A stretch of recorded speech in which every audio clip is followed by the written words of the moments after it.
có mùi ua loa qua nắng của xí lô mua chờ tuôn dài tao chờ tu qua nắng gió nhẹ lo nắng luôn nô e loa qua lu tu na cu lu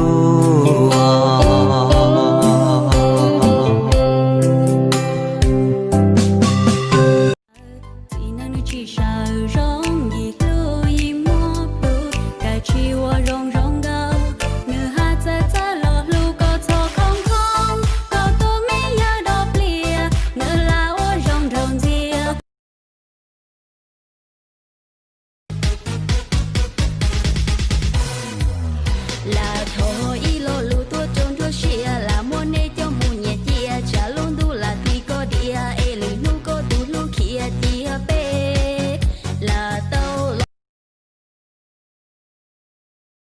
như sứ tao cơ ta xin trên lũ chỉ cả vì cú nó tư mua tu lu cú là na luôn chơi chỉ cả nhà sư mà tao cơ. Người ấy là lựa chọn tuyệt vời của em thì em hãy ngước nhìn về bên ấy, có sao lại nhìn về bên này? Có chăng sự tự do em nói với anh không như ý? Em xem anh là nơi em thích thì đến, không thì đi.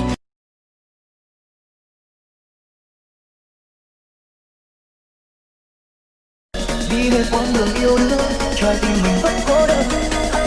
Có sao tim tôi trong tất cả yêu anh.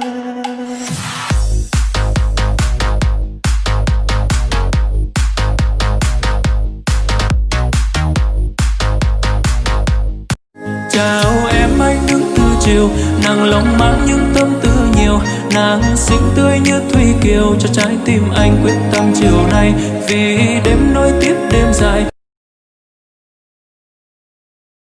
Chỉ chân tên vô kia đâu có xoay ya việc cụ nó xa lấy cha đâu có lên nụ giờ việc có ru kia có nhị cụ tan thô rồi múa đâu có mua nó là cụ yên cả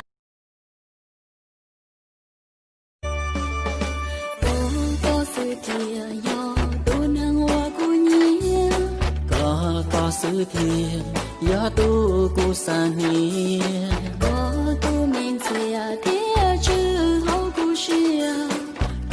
thia giá tu cũ xa trở thà nhung gì.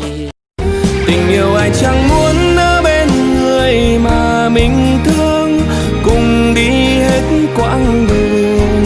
Dù người con gái anh thương, lòng vẫn còn bao vấn vương. Thật lòng anh yêu dấu